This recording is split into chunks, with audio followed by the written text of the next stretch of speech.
Hello, everybody, and welcome to the Cut to the Chase Sports Podcast. And we're actually going to start off with something a little different today. Our good friend Matt Ricketts did a pep talk on Saturday right before the game. Oh boy. And we honestly should just share the screen and just play it for you. I am so fucking sick and tired of hearing about how good fucking Notre Dame is. Okay. I am so fucking sick and tired of hearing about how good Estime, the running back, is. I'm so fucking sick and tired of hearing about fucking Sam Hartman and how good he is. Okay? Guess what? They haven't played the fucking Buckeyes yet, right? They haven't played the fucking Silver Bullets yet. They haven't lined up toe-to-toe, 11-11. Their offense versus our fucking defense, and they haven't gone balls to the fucking wall yet. They haven't played any of us yet. So fuck them. Fuck their Central Michigan. Fuck their Navy. And fuck all those pussies they play. They ain't played nobody yet. Screw them. We're coming. We're coming. What an awesome way to start the show off, because Matt gave one of the best speeches that maybe the team heard. Who knows? But hey, I'm your host, Chase Yachts. We got Brady King to the right. What's going on with you, Brady? Not much. I very much enjoyed hearing those speeches. That was one of about 3 speeches he gave. He also gave a 3-second clip, which I wouldn't call a speech, that was really funny. He really got me fired up. He really did. And it paid off. The fact that those videos now have significance is really cool. Those videos will be probably Matt's most memorable videos he's ever made throughout game day history, and he's made a lot. And hopefully we have a couple of more, later on in the year in November, December, January. We'll see what happens. But up in Ann Arbor, he's going to say something to a Michigan fan, and I'm going to record. 100%. And the man doesn't even need an intro at the bottom of Matt. What's going on, Jim? Dude, what a great college football Saturday. We're spent with great people, great friends.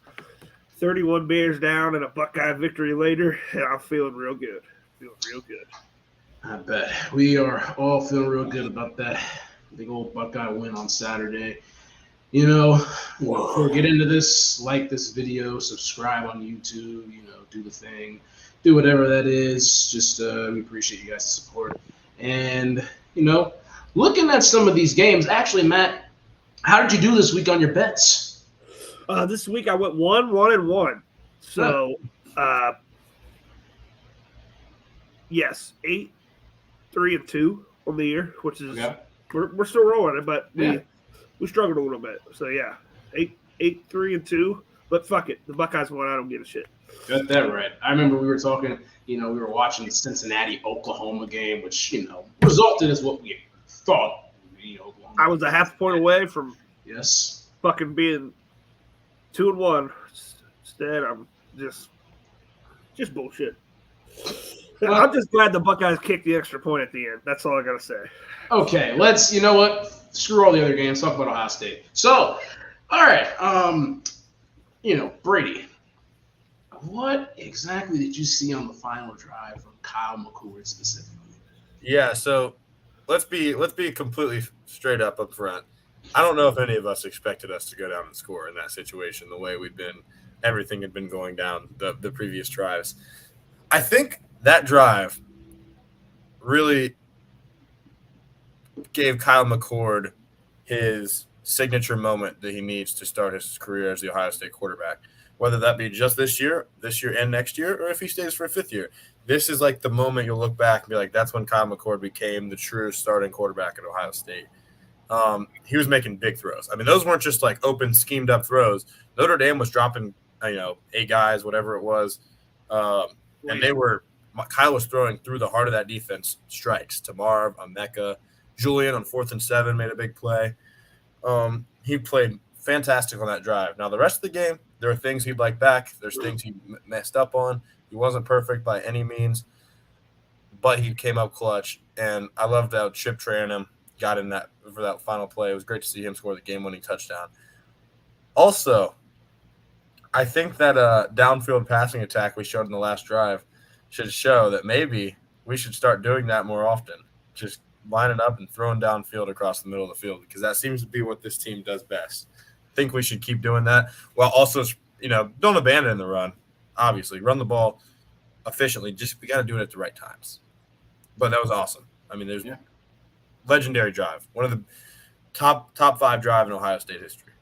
I mean, we'll be looking, back 30, 50, 100 years from now. Obviously, 100 years is a long time. But man, you think about it. This is going to be a drive that's etched in history, not only Ohio State history, college football history is one of, What did you call this game, Matt? What'd you call this game? Ohio State Notre Dame? What'd you call Instant classic. Instant classic. Well, no, instant classic, but you called it the greatest non. Oh yeah. The greatest non-conference college football game in a regular season in the history of the sport. I think I'd have to maybe go back and look, but at least in recent memory, I think it's the greatest non-conference regular season game we've ever seen. I mean, it was unbelievable, absolutely unbelievable. I think the biggest thing for me coming out of this game, we have 3 new starters on offense, on the offensive line. We have a new starting quarterback and a defense that played really, really well, and we found a way to win. Okay, give up 14 points on the road against a top 10 team that's a very good Notre Dame team. I'm hesitant to call them great, but I'm going to say they're very good. A very good Notre Dame football team. To allow them to only score 14 points is really, really good. And I mentioned the young guys starting on offense because this offense is only going to get better throughout the year. It's only just going to keep getting better. And we found a way to have a huge drive at the end to win the game. And Ryan Day's going to find a way with all the talent on offense. We're going to score more than 17 points. I mean, it's just going to happen. Yeah. So we come out winning a slugfest. This is the type of game that 2 years ago, especially maybe even last year, we would have lost. We would have lost this type of game. You know what I mean? At times last year, we would have lost this game. So it just depends. But especially 2 years ago, we've come a long way as a program, especially defensively. This is an elite defense. There was 2 drives in this game where physically I thought we kind of lost the battle. But that doesn't – I mean, it matters, but you got to go throughout the whole game. We gave up 0 points in the first half. 0 points with a huge 4th down stop in our territory, then another huge 4th down stop in short yardage and their territory in the second half. So situationally, I thought our defense was extremely elite. Did we bend a little bit and give up some passes underneath? Yes, we did. But Sam Hartman's a good quarterback, and that's going to happen in big games. Good teams are going to have putting together drives, but it's got to go. You got to look at the totality of the game on the road in a tough environment against a top 10 really good team. We give up 14 points. I would take that every day of the week because Ohio State's going to find a way to score more than 14. I'm telling you. I'm just so proud of Kyle McCord. We found a quarterback. Okay. I would like to take back every negative word I've said about TreVeyon Henderson. I told you guys, I said it last week on the show. If he went out and played really well, played like he had the first 3 weeks of the season, I would come out here and say I take it back. Last year, I think you chalk it up to health more than anything. I hope that I'm not jinxing myself here. I hope he continues to play the way he is and stays healthy because he, in my opinion, when he runs like that, is the best back in the Big Ten. The best back in the Big Ten when he's like that. Yeah. Hey, if he's the best back in the Big Ten, I mean, that's the best running back conference this year. Do you also think he's the best running back in America? I think there's a chance he is the best back and the first back off the board next year in the draft. We shall see. All right. We will see. We shall see. He is I'm going from one extreme to another. My first extreme was it's Monday. It's overreaction Monday. Yeah. Not overreaction. It's not really an overreaction. I'm going from one extreme to the other. I said he's ran like a pussy at times in his career. Now I'm saying he could be the first. Now I'm saying he could be the first overall back drafted. I mean, Notre Dame's defense is really good, guys. Really good. It's tough. And he ran hard. He did. And he finally broke open against a really good team. Somebody's got to find me the fucking picture of Golden Domes chasing him down the sideline. It's the thumbnail. I'm talking about like it's the thumbnail. A great high definition picture to where I can get it plastered on my wall. and say, fuck yes, Travion Henderson. Just like Eddie George in 95. Just like Eddie George in 95. Man. But I'm so happy. It's a good week to have a bye week. Yeah. Can you get that picture up on the screen? I could. Give me 1 second. Because Javonte Jean-Baptiste is chasing him, and it's making me laugh. He's one of the gold helmets. Give me 1 second. I'm going to leave real quick. Brady, talk about the Marvin Harrison. Who is the corner for Notre Dame is really good again? Benjamin Morrison. Talk about that matchup really quick. Yeah. I'll be right back. Okay. All right, cool. Yeah, so Marvin Harrison Jr. versus Benjamin Morrison. I think this is probably the biggest corner wide receiver matchup in college football this season. I'm very high on Benjamin Morrison. I've thought that since last year as a freshman. He was the best freshman corner in college football, no debate. So I figured he'd have a great year this year, and so far up to this point, he'd been fantastic coming into the game. So this is going to be a huge game, and that was a great battle. I mean, he had a lot of help. Let's put that clearly. They were doubling Marv. But on the plays they were matched up one-on-one, he made some good plays. Now, Marv was injured a little bit.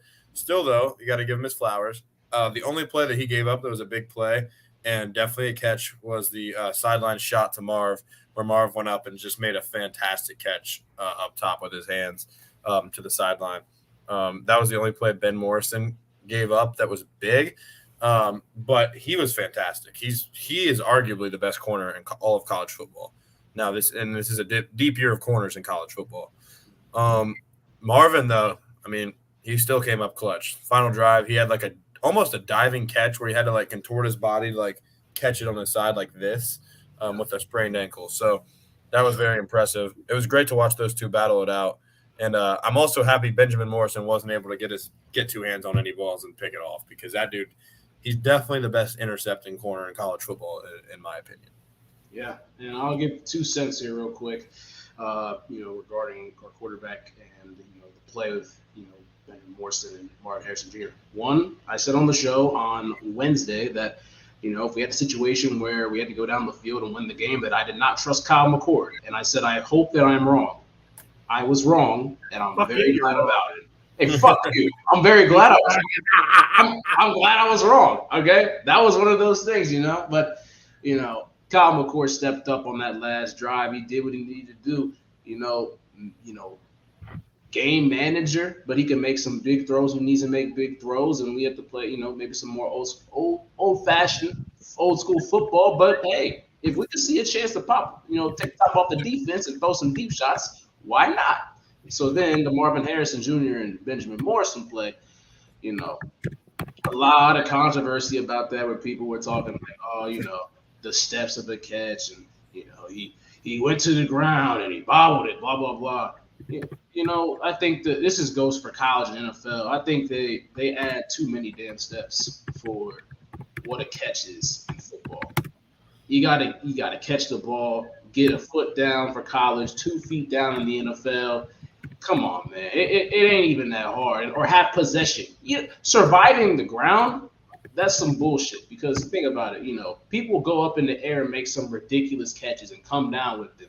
And then at the last second, the ball just like barely slips out or something like that. I don't know. I just think it's dumb. It takes away from a lot of great plays that are made, and it, really, it's taking a little bit out of the game and stuff. But I'll give Matt this picture here real quick. Here's the overlay. This is what the picture was. Honestly, yes. Oh my God. There might be a better picture. I need to see one in action. Like he looks. Yeah, like I understand. He's really close to the end zone right there, because he already won the race before he even got to the end zone. But there's probably one out there. This was just the closest one that I was able to obtain in that time frame. But obviously, Ohio State Notre Dame was like the game that we were all focused on. We didn't care about anything that happened, other than us getting a victory, which is big. But I do want to touch on a couple of other games from this past weekend. We'll make it pretty quick. So Michigan beat Rutgers 31-7, and Jim Harbaugh's return. I mean, who cares? Okay, nice. Next, Florida State, they beat Clemson. They beat Clemson on the road in overtime. So Dabo, he's an idiot. Isn't that right? Yeah. Definitely. I mean, he gave his quarterback the option to check out of the run pass option on 3rd and 1. First off, Caden Klubnik's a fucking idiot for doing that. So that's one. 2, Dabo should never have even given him the option to do that. That's fucking stupid. You got to – Dabo just Clemson that shit up, just totally fucked them again. Dabo is running this program into the shitter. I'm sorry. Fucking figure it out. And what do you have? Well, actually, both of you. What do you both have to say to Clemson addicts who might not even see this? But it would hey, be Daniel, I know that's your fucking name, bitch. All right, Clemson is fucking mediocre. Okay, going back into mediocrity like the fucking program has been for the history of the fucking sport. All right, you're going back to mediocrity. I'm sorry, you guys are pussies now. I mean. You guys have talent everywhere. Dabo's fucking it up, and you guys are playing like pussies in big games. So fuck you. All right. I don't have anything else. I mean, that's exactly what I don't know what to follow that up with. Yeah. We already know what I think about Clemson, about Clemson Addict. Yeah. I'm happy to see their downfall. Cade Klubnik sucks, and Clemson will lose probably 2 more games in the regular season. All right. We go to the West Coast. Colorado they took an L. Colorado, the state of Colorado was down bad this weekend. I mean, they lost by 36, and then Bronco country. Let's ride. Yeah. Jeez. I mean, not looking too good and everything for the state of Colorado right now. I think the Broncos are going to win the fucking Super Bowl, guys. I really do. Nice. But yeah, we're not talking NFL right now. I gotta go into a game later on, which I'll text you guys about that. But Colorado, man, they got exposed. Not really exposed because we all knew that their offensive line was bad. They didn't have Travis Hunter on both sides of the ball. There were a lot of stuff that was going on. They fell out of the top 25. Is that you think that's legit, or should they have stayed in at like 25 or so? It's irrelevant. It's irrelevant because it's the AP poll. But what do you think? I think they definitely should have fell out. They don't have a win that's very. I mean, I know it's cool that Colorado won a couple games, like more than we expected. All that, Deion Sanders, all like the hype around them, like it's cool. It's fine. They were a 1-win team last year. I still think he's a good coach, but they don't even belong on the same field as Oregon, and they're not going to belong on the same field. They actually will probably score points against USC because USC's defense is atrocious. But USC will probably score like 60. So I just don't think they are a true top 25 team, but they still could probably make a bowl game or so. Yeah. Okay. Matt, what do you think? You agree, Brady? Well, the way they looked, it doesn't. I'm not upset. Like I don't think it's blasphemous that they fell out of the top 25. I'm taking a look here. Go ahead and take a look here at the top 25 teams here at the bottom. I think they probably beat Kansas, I guess. So maybe, and Kansas State, maybe. It might outscore those guys. So I guess you could say they could be, I think they might be better than them. They could be ranked over them. But, dude, the way you lose like that, I mean, absolutely just got ass fucked by Oregon. I mean, they just totally dominated. So, I don't think there's any I don't have any quarrel. Yep. You gotta win against some big teams and regain, not even trust, but you gotta have a good resume in that. And they don't have any type of resume whatsoever at this point. Early on in the year, UCLA lost to Utah 14-7. Dante Moore looked like shit. He did not look good at all. Very, very low scoring game. Not a whole lot of offense on both sides of the ball. Utah gets another big win. They are doing it without Cam Rising. Bama beat Ole Miss 24-10. We all picked Ole Miss to win that game, but Bama got it done. I don't know what Ole Miss was doing on Saturday. I don't know what Jackson. Ole Miss looked fucking bad, like really bad. I don't know what Ole Miss concept was. I don't know what the game plan was for. I mean, because at the start they looked fine. At the start they looked good. I don't know what the fuck Lane Kiffin was doing. Hey, you know what? Here we go. The SEC is not that good in the slightest this year. They are not good. Alabama has looked bad this year. They beat Ole Miss. Therefore, Ole Miss did not look good against Alabama. LSU got blown out by Florida State. They barely beat Arkansas. They survived. Georgia hasn't looked completely dominant, not lost a game, but they were down 14-3 at the half to South Carolina. And then other than that, Tennessee, Florida, the battle of two turds, honestly, when they played. Yeah, third best conference. Oh, yeah. And then we go out west again. Oregon State lost to Washington State in actually a really good game, 38-35. That game was really brushed under the rug because you had, Penn State playing in their whiteout game. Our game obviously was, took all the ratings. That was pretty big. Texas won 38-6. Georgia won 49-21. They have 21 to UAB. Penn State shut out Iowa 31-0. I think Iowa had, 7 or 8 times more punt yards than they had on total offense. So that Iowa. I think Brian Fritz is going to get fucking fired. That's a way to put it. Yeah. And then USC won, Washington won. The AP rankings are irrelevant. We'll see what happens in November. But I do have to ask you guys one question. Who's the true best team in college football 1 month in? It's a tough question. I think Georgia. Because what'd you say, Matt? Who'd you say? I think it's a really tough question because nobody has really looked invincible. I guess if you're going off of what people have done, it's going to sound biased. I really don't give a shit. The Buckeyes have the best win in college football. So I guess if you're going off just accomplishments, say Ohio State. Texas has a great win.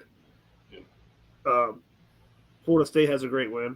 Florida State has two quality wins. I will say that. So I guess you could put them maybe at the top. Like Georgia might have the most talent, I guess, but I just don't know, dude. Ohio State has a lot of talent too, so it's like it's not. Michigan has struggled. Penn State struggled on the road against Illinois a little bit. I mean, what about the Huskies? Huskies are dominant. They've definitely dominated their opponents, but I mean, I guess they beat Michigan State. They fucking suck. So we'll see about Washington here soon. Yeah. But if you're going based off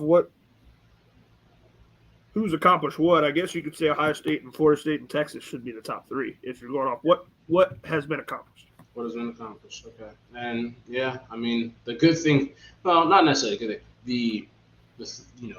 The unique thing is obviously it's a full season. We don't have those answers until we get to December. And obviously it would be one hell of a tough decision where we blindfold each other and pick 4 teams, and there you go. That's your playoff. But Brady, who would you say? So it's tough, like Matt said. Like it's hard to pinpoint, especially since Michigan hasn't played anybody. You can't, but they also haven't looked very good against the teams they have played, in my opinion, or in their fans' opinion. Like Georgia, I'm not okay. I'll make this the 2 teams I'm not really considering on saying who I think has been the best so far are actually Michigan and Georgia, because they just haven't been that impressive against subpar competition. Yeah. Florida State is in contention due to their win. They had a really nice win against LSU. I think we have the best win in college football at Notre Dame. And then Washington has just been so dominant. Their passing game is unreal. Those are my top 3 right now. That could change. I'm not saying those are the 3 best teams. They're just my top 3 right now. So I will go with those.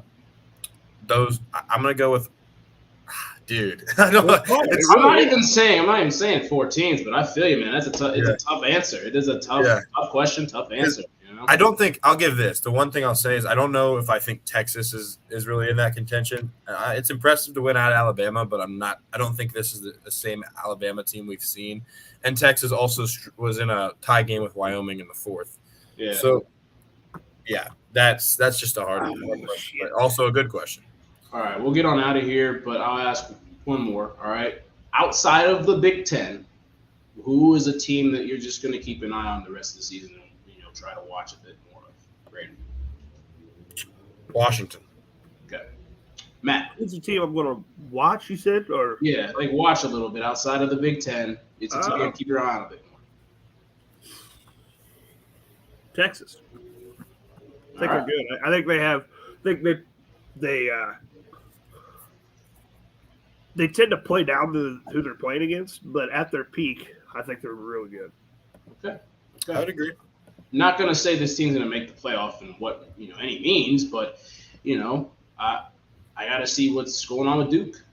I didn't get a chance to watch that game against Clemson. I didn't get a chance to see any of their games this year, and they play Saturday. When does Florida State play Duke? When does Florida State play Duke? I don't know if they do.